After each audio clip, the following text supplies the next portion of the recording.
Hello everyone, welcome to ओकुल, India के सबसे अफोर्डेबल लर्निंग प्लेटफॉर्म में आप सभी लोगों का एक बार फिर से बहुत बहुत स्वागत है। हम लोग कंटिन्यू करेंगे अपने certificate physical and human geography bye GC Leong को। चैप्टर 23 में हम लोग पहुंच चुके हैं, जो कि थर्ड लास्ट चैप्टर है। पिछले लेक्चर में हमने इस चैप्टर को स्टार्ट किया है, जो कि है कूल टेम्परेट कॉन्टिनेंटल क्लाइमेट, या फिर जिसको साइबेरियन क्लाइमेट भी बोलते हैं। हमने देखा कि ये क्लाइमेट हमारा कहाँ कहाँ पर पाया जाता है। नॉर्दर्न हेमिस्फीयर में आपका जो नॉर्थ अमेरिका वाला पोर्शन है वहाँ पर है, और आपका कुछ यूरोप और एशिया का पोर्शन है वहाँ पर भी है ना। सदर्न हेमिस्फीयर में नहीं पाया जाएगा। उसके पीछे रीज़न जो है वो मैंने आपको पिछले लेक्चर में बताए थे कि क्यों नहीं पाया जाता। इसके बाद हम लोगों ने यहाँ पर जो टेम्परेचर और क्लाइमेट है उसके बारे में बात करी थी। तो ये सारा हमारा हो चुका है। अब हम आगे बढ़ेंगे और बात करेंगे आज नेचुरल वेजिटेशन को लेकर। तो चलिए स्टार्ट करते हैं पार्ट सेकेंड को।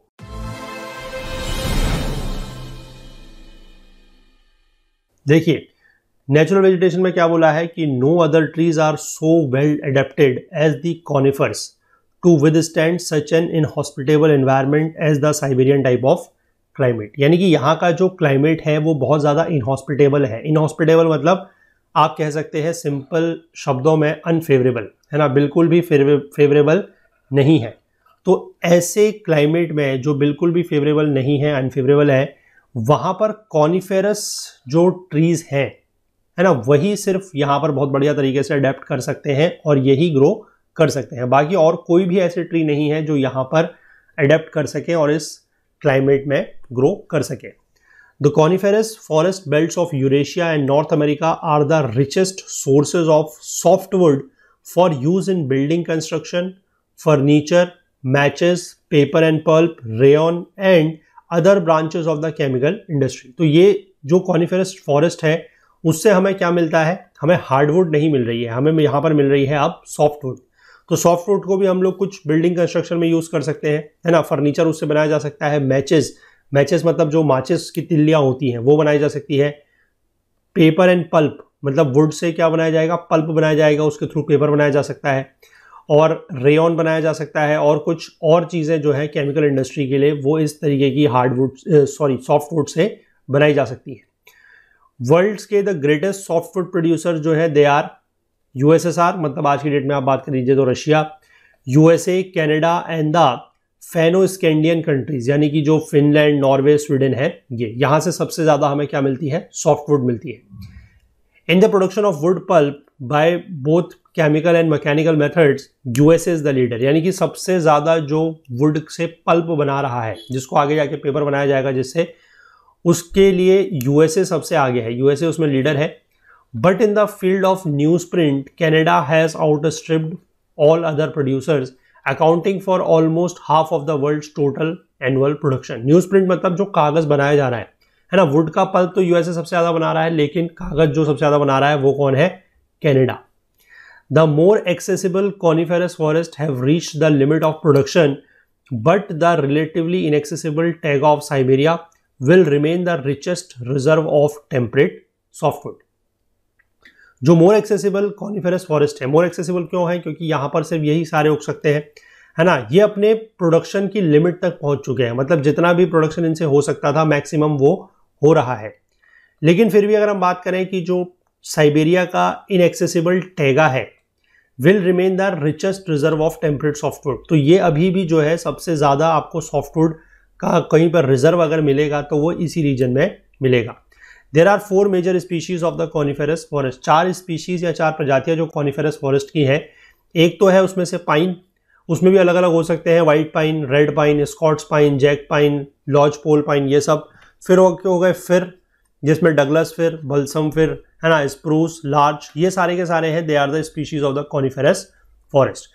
Their presence in pure stands and the existence of only a few species are a great advantage in commercial forest exploitation। Pure stand का मतलब मैंने आपको बताया था कि एक किसी जगह पर सिर्फ एक ही प्रकार की स्पीशीज होगी, है ना। तो उससे क्या फायदा है कि अगर कभी उसको कॉमर्शियल पर्पस के लिए अगर उसको काटना वगैरह है तो उससे क्या होगा कि उसको आसानी से काटा जा सकता है। कहीं पर अगर मान लीजिए टोटल 100 पेड़ है तो उसमें से हो सकता है कि 60, 70, 80 जो है वो एक ही प्रजाति के हों, तो ये फायदा है ना। तो कॉमर्शियल फॉरेस्ट का एक्सप्लोइटेशन उसमें कर सकते हैं। जो चीज़ अगर आपको याद हो, हमने इक्वेटोरियल फॉरेस्ट के केस में बात की थी कि वहाँ पर स्पीशीज़ बहुत ज़्यादा है। अगर 200 पेड़ हैं तो उसमें आप ये मान लीजिए कि एक प्रजाति के, एक स्पीशीज़ के सिर्फ 2 या 4 पेड़ होंगे, तो उनको काटना और उनका कॉमर्शियल एक्सप्लोइटेशन करना इतना आसान नहीं है। इसके बाद अगर हम कॉनिफेरस फॉरेस्ट के बारे में डिटेल में थोड़ा सा बात करें तो कॉनिफेरस फॉरेस्ट जो है उनकी डेंसिटी मॉडरेट होती है, बहुत ज़्यादा डेंस नहीं है। Unlike the equatorial rain forest which are luxuriant and contain trees of various heights, coniferous forest are more uniform and grow straight and tall up to a height of about 100 feet. यानी कि बहुत ज़्यादा क्या है, ये dense नहीं है, मतलब बहुत ज़्यादा गहरे नहीं है, मतलब पूरा का पूरा जो फॉरेस्ट है वो भरा हुआ नहीं है ना। और यहाँ पर क्या होगा, इनकी जो हाइट है वो स्ट्रेट होते हैं, टॉल होते हैं और हाइट लगभग 100 फीट तक जाती है। Where the poleward limit of the tree growth is approached the trees are widely spaced and give way to tundra vegetation. अब यहाँ पर इस चीज़ को देख सकते हैं, ये बेसिकली इसने दिखाया है। देखिए ये टैगा वाला रीजन है, हम इसमें इधर की तरफ को बढ़ रहे हैं तो हमारा क्या बढ़ रहा है, वी आर गोइंग पोलवर्ड, हम पोलवर्ड जा रहे हैं, या आप कह सकते हैं कि हमारा लैटिट्यूड इंक्रीज कर रहा है।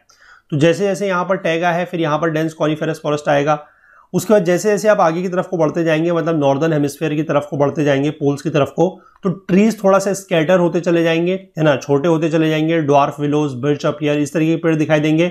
और फिर जैसे जैसे आप आगे को और जाएंगे तो वहां पर फिर ये पूरे के पूरे टुंड्रा वेजिटेशन में जाके मर्ज हो जाएगी। मतलब आप देख सकते हैं कि पेड़ वगैरह यहाँ पर बिल्कुल भी गायब हो जाएंगे। तो ये चीज आपको देखने को ऐसे मिलेगी, क्योंकि आप यहाँ पर देख रहे हैं कि जोन ऑफ परमाफ्रॉस्ट जो है वो धीमे धीमे बढ़ रहा है, मतलब परमानेंटली फ्रोजन सबसॉइल, क्योंकि ऊपर आपको पता है कि बर्फ बहुत ज्यादा है ना। इस वाले रीजन में तो आपको पता है जो आपका टुंड्रा वाला रीजन, मतलब ये जो पोलर वाला रीजन होगा, यहाँ पर बर्फ बहुत ज्यादा होगी, तो इससे नीचे की जो सॉइल है वो लगभग हमेशा क्या रहती है, परमानेंटली जमी हुई रहती है, फ्रॉस्ट रहती है, फ्रोजन रहती है ना। तो इसकी वजह से यहाँ पर वेजिटेशन बहुत ही ज्यादा क्या है, कम है। इसके बाद आगे बात करेंगे, almost all conifers are evergreen.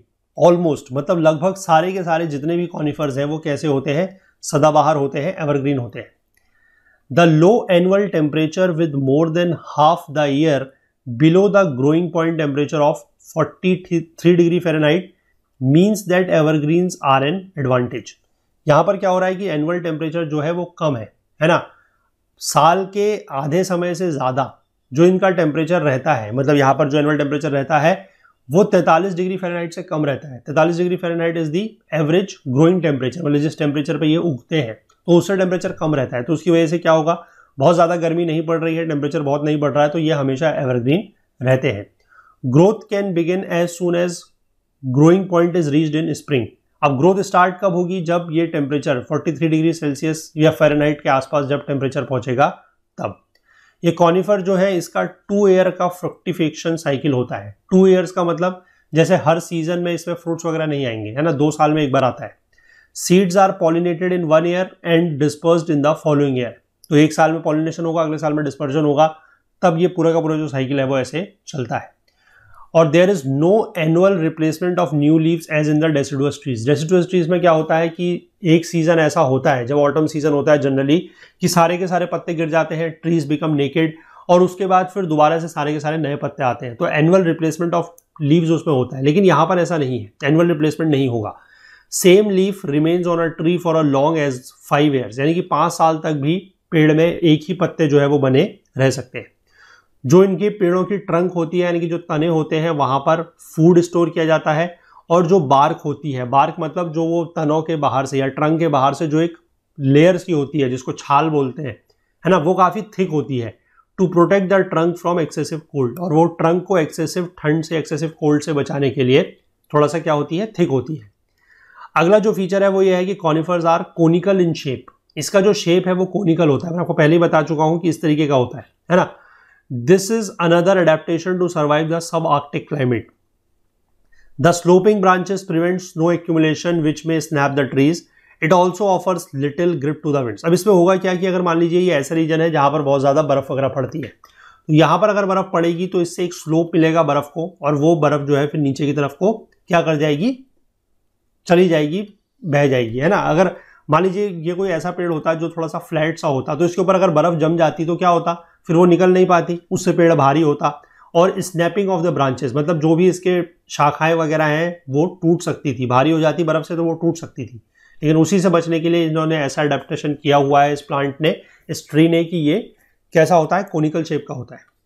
और ये विंड्स को भी बहुत ज़्यादा ग्रिप नहीं देगा, क्योंकि एरिया कम हो जाएगा ना, अगर पतला है तो एरिया कम हो जाएगा। अगर इसी के कंपैरिजन में ये ट्री अगर ऐसा होता तो इसमें एरिया बढ़ जाता, तो फिर ये जो ग्रिप विंड्स वगैरह है वो भी इसको ज़्यादा इफेक्ट कर सकती थी। अगला फीचर ये है कि लीव्स जो है इसकी छोटी होती हैं, थोड़ा सा थिक होती है, लेदरी होती है और नीडल शेप्ड की होती है। This is to check excessive transpiration. Excessive transpiration ना हो, क्योंकि जितना ज़्यादा लीफ का एरिया वगैरह होगा उतना ज़्यादा उसमें से ट्रांसपिरेशन होगा। ट्रांसपिरेशन इज नथिंग बट कि उसमें से जो पानी इवेपोरेट होगा वो, तो अगर एरिया कम है तो पानी अपने आप ही इवेपोरेट कम होगा। तो the leaf surface is reduce to a minimum as transpiration can be quite rapid in the warm summer due to intense continental heating, है ना, क्योंकि ट्रांसपिरेशन जो है जब गर्मी पड़ेंगी तब तो बहुत ज़्यादा हो सकता है, जिस समय कॉन्टिनेंटल हीटिंग हो रही है बहुत ज़्यादा। तो उससे बचने के लिए क्या है, इसने फिर वही एक एडेप्टेशन किया हुआ है कि इसकी जो पत्तियां हैं वो काफ़ी ज़्यादा छोटी हैं और निडल शेप्ड की है। इसके बाद अंडर ग्रोथ बहुत कम होती है। अंडर ग्रोथ का मतलब मैंने आपको पहले भी बताया है कि जो पेड़ है ना, उस पेड़ के नीचे जमीन पर अगर कुछ और चीज़ें उग रही हैं, छोटी मोटी कुछ घास वगैरह है या कुछ झाड़ियाँ वगैरह हैं, तो that is known as under growth. तो ये कॉनिफरस ट्रीज के अंतर्गत या उसके नीचे जो है झाड़ियाँ या अंडर ग्रोथ बहुत कम होती है।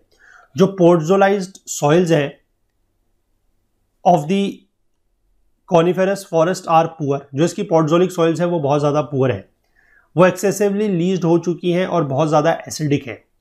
और उसके बाद जो evergreen leaves provide little leaf fall for humus formation and the rate of decomposition of the leathery needles in a region of snow such low temperature is slow, है ना। एक तो यहाँ की सॉइल खराब है, दूसरी चीज ये है कि ये कोई डेसिडुअस फॉरेस्ट की तरह तो है नहीं कि जिस समय बहुत सारे पत्ते वगैरह गिरेंगे। एवरग्रीन लीव्स हैं और उसमें मैंने आपको बताया कि एक ही पत्ते, मतलब सेम लीव्स 4-5 साल तक रह सकते हैं, तो यानी कि पत्ते गिर भी बहुत कम रहे हैं।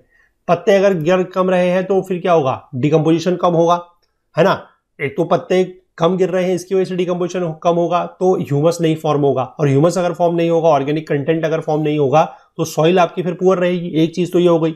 और दूसरी चीज ये है, हमने एक जगह चैप्टर में पढ़ा था कि रेट ऑफ डिकम्पोजिशन जो है वो टेम्परेचर पर डिपेंड करता है। अगर टेम्परेचर थोड़ा सा हॉट है, थोड़ा सा वार्म है, थोड़ा सा मॉइस्ट है, तो रेट ऑफ डिकम्पोजिशन जो है वो ज्यादा रहेगा। लेकिन यहां पर क्या है कि टेम्परेचर कैसा है, कंपैरेटिवली ड्राई है और ठंडा है, तो इसलिए डिकम्पोजिशन का रेट और भी कम हो जाएगा। तो इन दोनों चीजों की वजह से जो सॉइल की कैपेसिटी है, यानी कि जो सॉइल की कंडीशन है, वो काफी ज्यादा पुअर रहेगी। तो इन सभी फैक्टर्स की वजह से they are deterrent to the growth of much under growth, यानी कि इसलिए बहुत ज्यादा अंडर ग्रोथ जो है वो यहाँ पर डेवलप नहीं होगी। Absence of direct sunlight and the short duration of summer are other contributory factors to the sparse under growth, but where trees are widely spaced near the tree line, heath and tundra plants cover the intervening ground. तो यहाँ पर क्या हो रहा है, एक तो sunlight की कमी है। क्यों सनलाइट की कमी है, क्योंकि समर का जो सीजन है वो काफी छोटा होता है। हमने पहले ही देखा था कि विंटर जो है वो लॉन्ग है और समर कैसे है, दे आर ब्रीफ पीरियड। तो एक तो उसकी वजह से कि सनलाइट अगर कम है तो भी प्लांट्स वगैरह ज्यादा नहीं उग पाएंगे, है ना। दूसरी चीज ये है कि ट्रीज, जहां पर अगर ट्रीज बहुत ज्यादा दूर है, मतलब थोड़ा थोड़ा दूर अगर ट्रीज है near the tree line, tree line मतलब एक ऐसी एक इमेजिनरी लाइन आप मान सकते हैं जिसके आगे ट्री आपको देखने को नहीं मिलते। तो ट्री लाइन के नियर अगर हम बात करें तो वहां पर कुछ हीथ और टुंड्रा प्लांट्स है ना, that is also a kind of plant only. Heath और टुंड्रा प्लांट जो है वो इंटरवीनिंग ग्राउंड मतलब दो पेड़ के बीच की जो जगह होगी उसको कवर कर लेंगे। Besides the continental interiors of the higher latitudes, coniferous forests are also found in other climatic region where altitude reduces the temperature, है ना। ये तो हमने बहुत बार बात पहले भी करी है, हमने हाईलैंड्स की बात करी है, काफी जगहों पर हमने देखा है कि वहां पर कॉनिफेरस ट्रीज रहते हैं। हमने जो पिछला हमारा चैप्टर था जिसमें हम लोग बात कर रहे थे किसकी, कूल टेम्परेट का जो हमारा वेस्टर्न मार्जिन वाला पोर्शन था, वहां पर भी हमने देखा था कि जो मेजर नेचुरल वेजिटेशन है वो डेसिडुअस फॉरेस्ट थी। लेकिन वहां पर भी हमने बात करा कि जो हाईलैंड वाला रीजन था, है ना, वहां पर क्या होते हैं, coniferous trees are being replaced by the deciduous trees are being replaced by the coniferous trees. तो यही चीज यहां पर भी है, यही चीज यहां पर भी बोली गई है कि एक तो ये हायर लैटिट्यूड में तो होते ही है क्योंकि वहां पर भी ठंडा है, लेकिन उसके साथ साथ अगर हम ऐसी जगहों की बात करें जहां पर हाइट ज्यादा होने की वजह से, मतलब एल्टीट्यूड ज्यादा होने की वजह से अगर ठंड है, तो वहां पर भी आपको इस तरीके के कॉनिफेरस ट्रीज देखने को मिल जाएंगे। तो मतलब आप सिंपल सा आइडिया लगा के चलेंगे कि कॉनिफेरस ट्रीज आपको वहां पर देखने को मिलेंगे जहां पर ठंडा है ना, चाहे वो लैटिट्यूड की वजह से हो, अगर हम नॉर्थ की तरफ को जा रहे हैं तो वहां पर हो, या फिर अगर हम एल्टीट्यूड में ऊपर बढ़ रहे हो, हाइट में ऊपर बढ़ रहे हो, तो वहां पर भी कॉनिफेरस ट्रीज देखने को मिल सकते हैं। तो the conifers are in fact the dominant trees of the mountainous districts in both the temperate and tropical countries. तो देखिए ट्रॉपिकल कंट्रीज में भी जो माउंटेनियस एरियाज है जो पहाड़ी वाले क्षेत्र हैं वहां पर भी ठंडा होगा, है ना, क्योंकि हाइट कम है, हाइट ज़्यादा है, तो उस वजह से क्या होगा कि वहां पर भी कॉनिफेरस ट्रीज देखने को मिलेंगे। लेकिन जहां पर बहुत स्टीप स्लोप है, जहां पर ढाल बहुत ज़्यादा है, या फिर आप कहें कि सॉइल इमेच्योर और नॉन एग्जिस्टेंट है, क्योंकि सॉइल या तो वहां पर इमेच्योर है, क्योंकि सॉइल को डेवलप होने के लिए भी स्टेजेस लगती हैं, है ना। अब वहां पर क्या होगा कि सॉइल डेवलप इसलिए नहीं हो पा रही है क्योंकि बारिश वगैरह आएगी तो सारा का सारा जो भी उसका सॉइल का कंटेंट है वो वॉश अवे हो जाएगा, है ना। फिर वही नॉन एग्जिस्टेंट मतलब अगर सॉइल है ही नहीं या फिर इमेच्योर है तो वहां पर जो है कॉनिफेरस सर्वाइव नहीं कर सकते। तो ये भी कंडीशन है कि पहाड़ी इलाकों पे होगा, लेकिन जहां पर ऑलमोस्ट फ्लैट एरियाज होंगे वहां पर पाया जाएगा। अगर कहीं पर बहुत ज्यादा स्लोपी एरिया है ना, जहां पर ढाल है, स्लोप है, वहां पर आपको कॉनिफेरस ट्रीज देखने को नहीं मिलेंगे, क्योंकि वहां की जो सॉइल है वो इधर या तो इमेच्योर होगी या फिर वहां पर सॉइल होगी ही नहीं। जब भी पानी वगैरह पड़ेगा, बारिश पड़ेगी, वो सारी की सारी सॉइल जो मिट्टी है वो बह जाएगी। तो आई होप कि यहाँ तक आपको जो है बिल्कुल अच्छे से समझ में आ गया होगा, है ना। इस लेक्चर को हम लोग इतना ही रखते हैं, हालांकि थोड़ा सा छोटा लेक्चर है, लेकिन इसको इतना ही रखेंगे क्योंकि नेचुरल वेजिटेशन हमने एक टॉपिक इसमें पूरा कवर कर लिया है। अब ये इकोनॉमिक डेवलपमेंट वाला जो पार्ट है इसको हम लोग अगले लेक्चर में कवर करेंगे और इसको वहां पर कंप्लीट करेंगे, और उसी के साथ हमारा जो ये चैप्टर है ये भी कंप्लीट हो जाएगा। तो कंटेंट रिलेटेड अगर आपको कोई भी डाउट है तो आप हमारा टेलीग्राम का group Okul GS UPSC discussion forum इसको ज्वाइन कर सकते हैं। लिंक आपको जो है वो टेलीग्राम पर आप सर्च करेंगे तो मिल जाएगा ये चीज़।